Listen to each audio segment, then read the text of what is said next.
Alrighty. So I'll start with this because, of course, everyone starts out this way. There's this guy I saw on Odysee, and I found out he still has a YouTube channel, amazingly.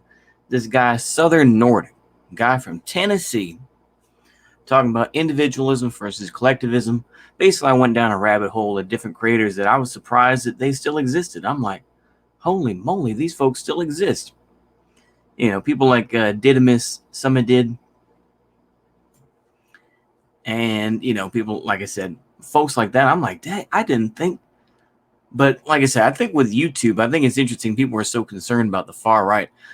Some of those folks have migrated back to YouTube. A lot of others have gone to BitChute.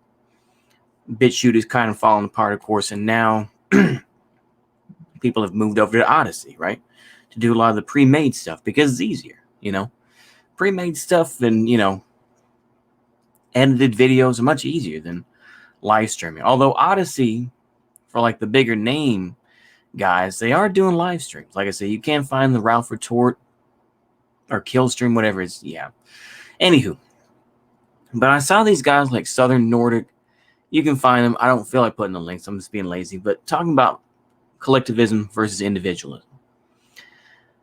Now, for me, I mean, they always say, oh, well, the Northern Europeans always like this. I'm like, okay.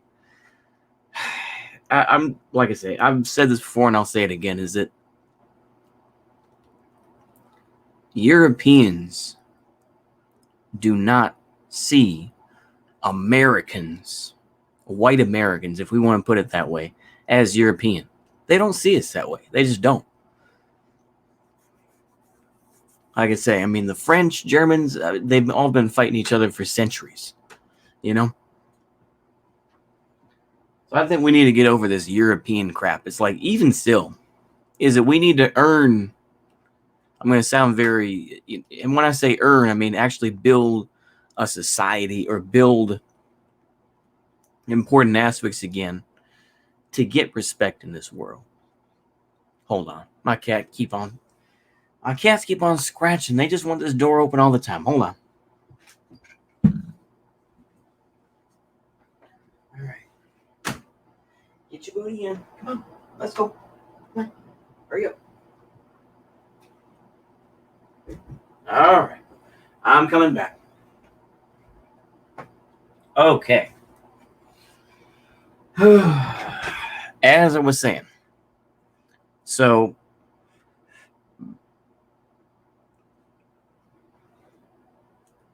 like I say, in general, white Americans, if you want to say that, we don't have any connection with Europe. Overall, we've all been kind of neutered.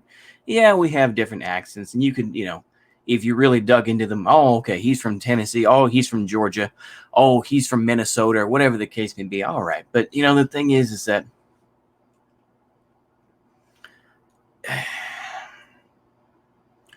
one of the biggest problems, I think, amongst many of these movements is the individualist versus collectivist argument. And yeah, I can see where the Southern Nordic guy comes from, where he's like, I'm depressed about, white folks and the selfishness and everything else. And there are numerous reasons for it. Absolutely. But the thing is, though, is a lot of folks get bogged down. There are a ton of motherfuckers who are bogged down in history. They get bogged down in history. They get bogged down in, like, race science and all this sort of stuff, like, and more specifically, like, that sort of thing. And I think there's not enough practical folks out there. Or, like I say, the folks that do that stuff, that are, that do videos on, like, cars and whatnot, they may have that opinion. Remember there was that one guy who did farm equipment. And he did that whole... there was that dude. For those that remember, I cannot think of his name now. It's almost there, but man, I watched too many videos. But anyway, I think he still has his check mark on YouTube. I'm not sure, but anyway, y'all will know. I think he lives out in Texas here somewhere. But anywho, the point is that I think there's just a natural sense of solidarity, to a point, I think. Because I think as things get worse, I use the old example of Mobb Deep. When worse comes to worse, my peoples come first, right? So black folks are going to stick together to a point. Hispanos, Chicanos, the Latinos, whichever word you want to use, they're going to stick together. Asians, Chinese are going to stick together. Vietnamese, like I say, to a point. That's the whole idea of the United States, is that it's a powder keg in terms of, a lot of us have been forced to learn English and have bought into the comforts of the United States. Thing is, though, is that once those comforts are disappearing, and once inflation really does hit, like I say, I saw a video from Jake Tran,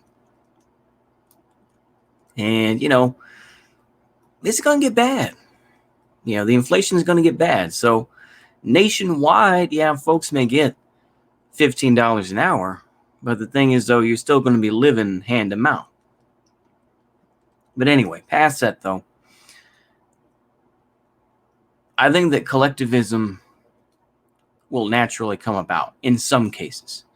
I think it'll have to be enforced in other ways, but I think that right now, there's a lot of distrust. There's a lot of, we have to protect, like I say, individualism to a point is enforced by the system.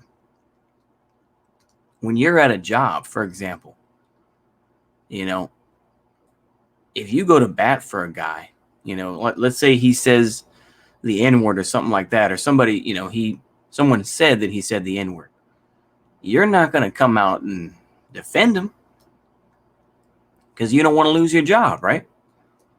Because I want to try to protect this guy, but is he going to protect me?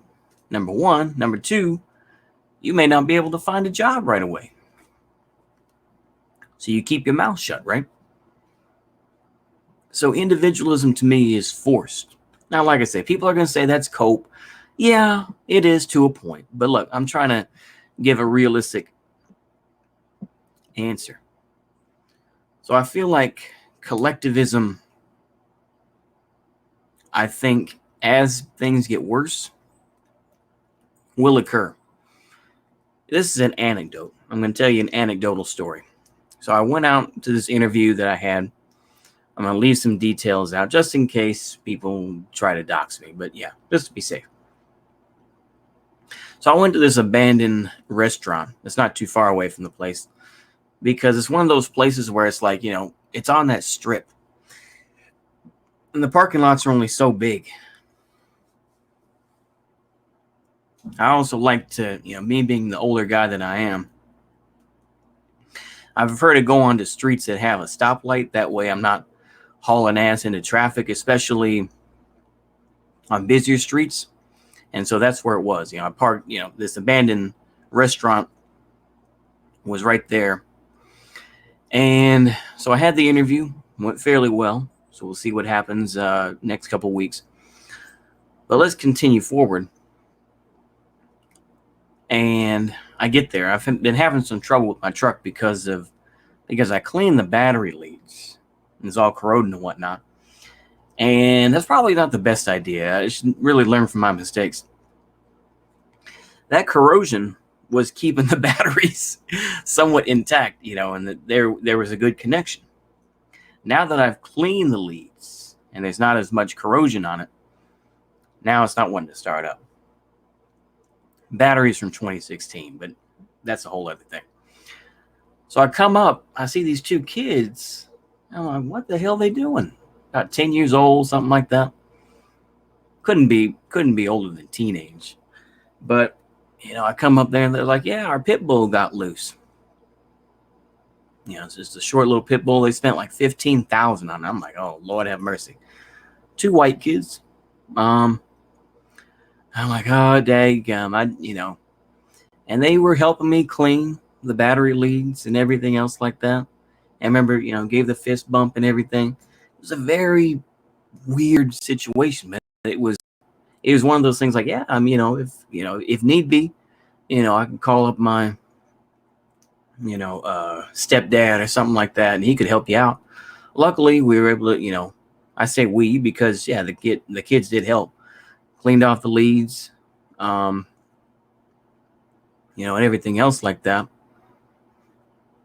And luckily I was able to get home. But I was like, that's an example of just, it's still, that sort of thing still exists. Like I said, I can't say that it would be exactly like that in the North or anywhere else, but it's like I've had that happen to me a couple of times. The time when I was at another job, I'm getting stuck in the mud for some dumb shit, but that's on me. Um, I had to wait for for a recovery vehicle, but anyway, people come by, hey, you doing all right? You got need help? So it's all, like I say, it's all good. I just wanted to use that as an anecdotal story where it's like kids would be glad to help.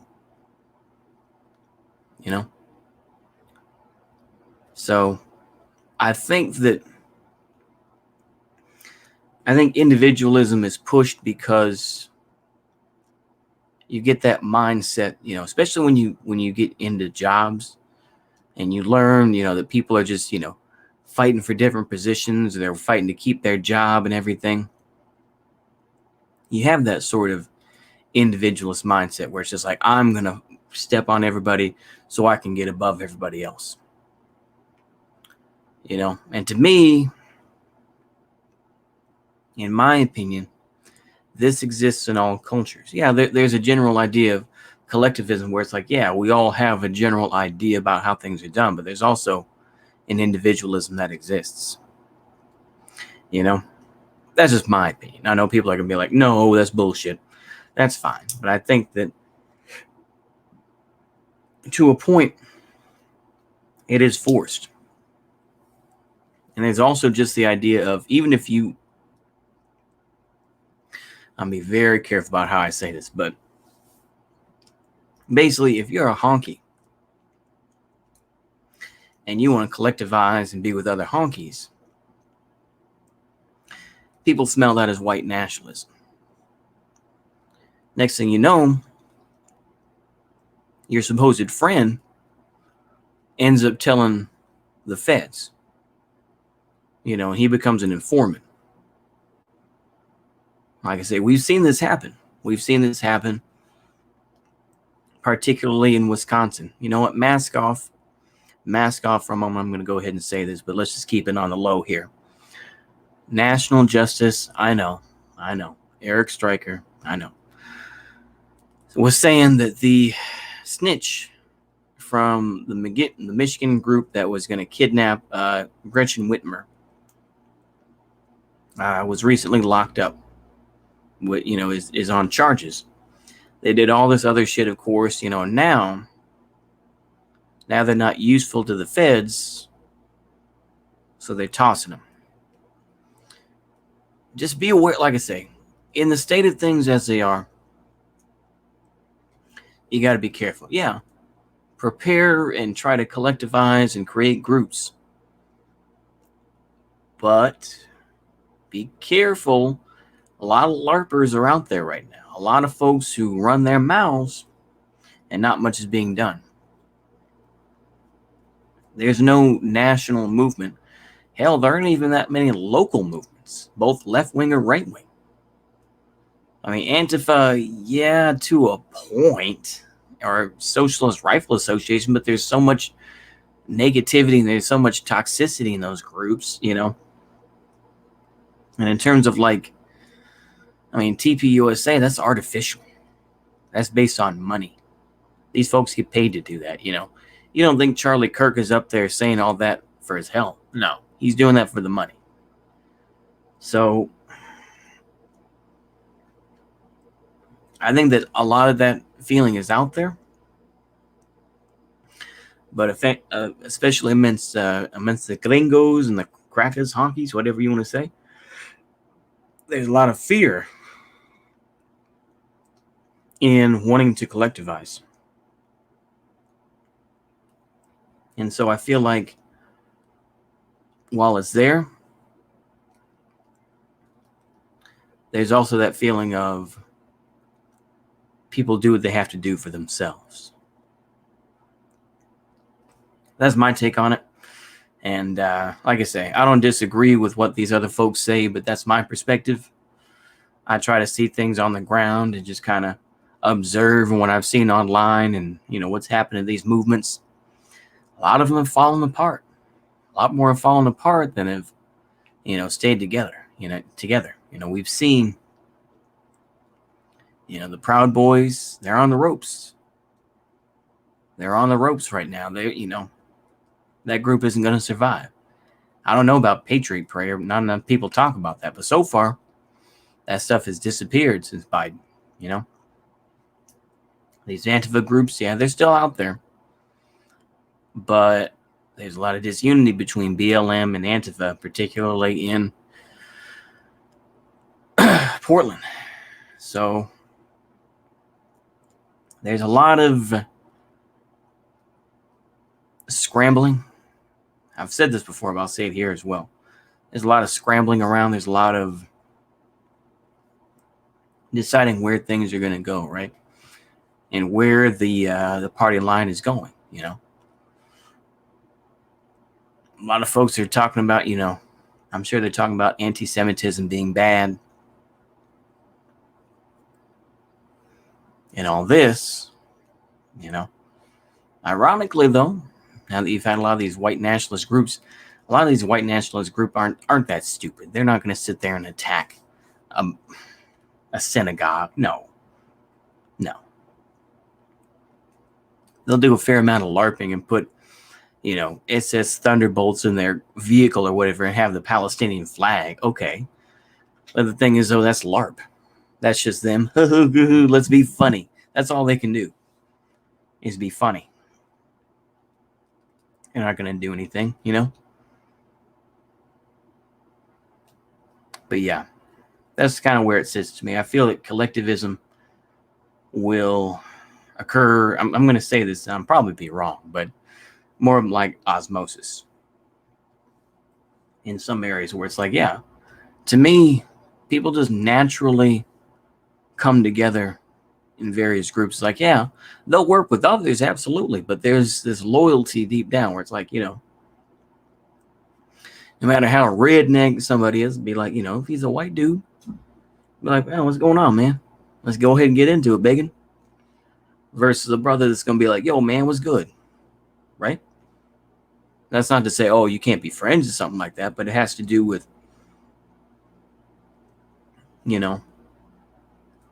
a loyalty deep down and understanding from deep down,